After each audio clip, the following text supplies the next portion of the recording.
The Palace of Mirrors, a parable about illusion. Iced wand, the seeker in the sand.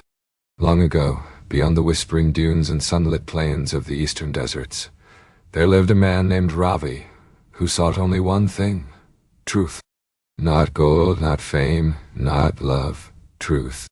Since childhood, Ravi had wandered from temple to temple, from forest huts to mountain monasteries, asking sages and scholars the same question: what is real? Some gave him scriptures. Others gave him silence. A few gave him riddles he could not solve. Still, nothing satisfied him. One day, while crossing a lonely stretch of desert, Ravi met a wandering monk dressed in robes the color of dusk. "You search for truth," said the monk, without being asked. "I do," Ravi replied. "Do you know where it can be found?" The monk smiled faintly and pointed to the east, where the dunes shimmered like gold beneath the sun. "There lies the Palace of Mirrors," he said. "In its halls, many have glimpsed the truth you seek." Ravi's heart stirred with purpose.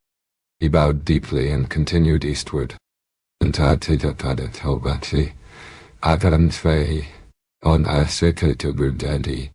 The palace appears. After 3 days and 3 nights, when his feet were cracked and lips parched, Ravi saw it, a shining spire in the distance, floating like a dream above the sand. As he drew closer, he realized it was no mirage. A magnificent palace rose from the desert, carved from crystal and glass, its towers reflecting the sky, its doors made of obsidian and pearl. The gates swung open at his approach, without a word or a guard.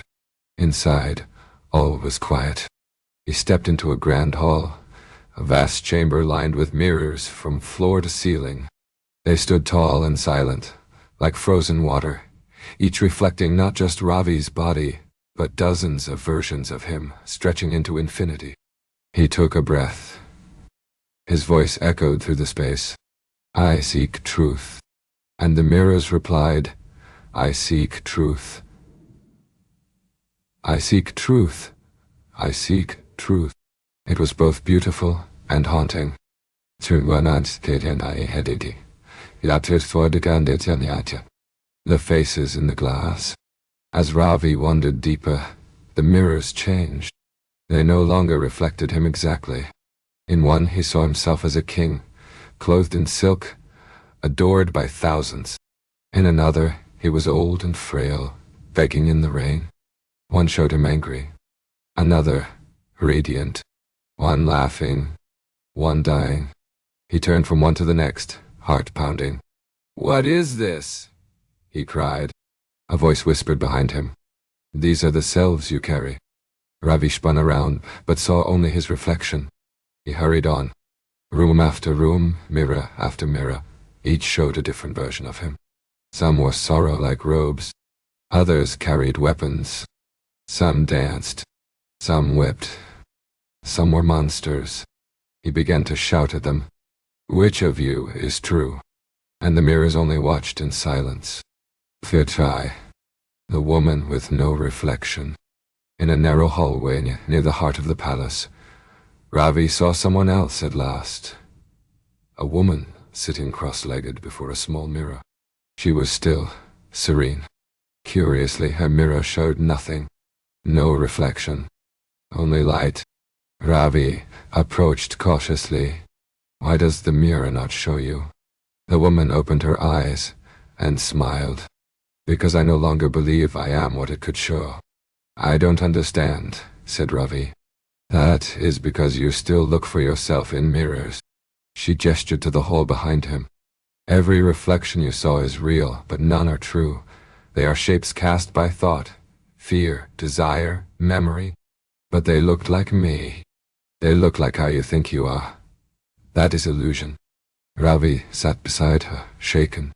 "If those selves are not real," he asked softly, "then who am I?" The woman reached out and gently touched his chest. The one who was watching all of this unfold. Not the reflection, the witness. The mirror that breaks. Ravi remained in the palace for what felt like weeks, perhaps months.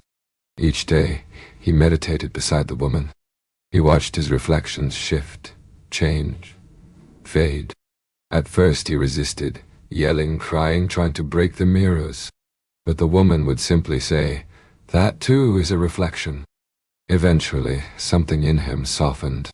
He began to observe without reacting, to feel without becoming, to look into each illusion and say, "Ah, I see you." Then one day, in the quiet of morning, he stood before the largest mirror in the palace.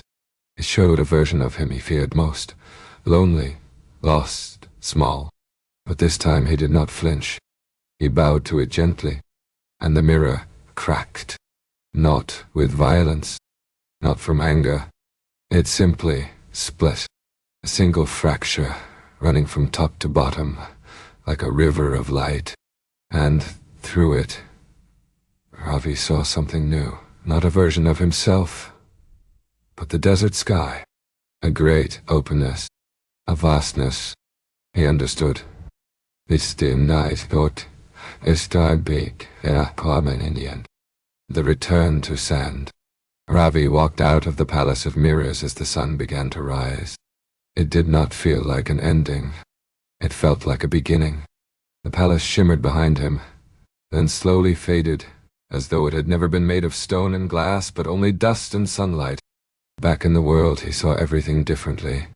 Where before he saw people as separate selves, now he saw them as reflections, each wearing faces shaped by thought, like the mirrors in the palace. Some clung to their image. Others suffered from it. Some chased it like a shadow. Few looked beyond it. Ravi did not preach. He did not argue. He simply watched, and smiled, and walked on. Closing reflection. Illusion is not just what deceives the eye. It is the story we tell ourselves, the self we believe we are, the mirror we refuse to question. Truth is not hidden behind illusion.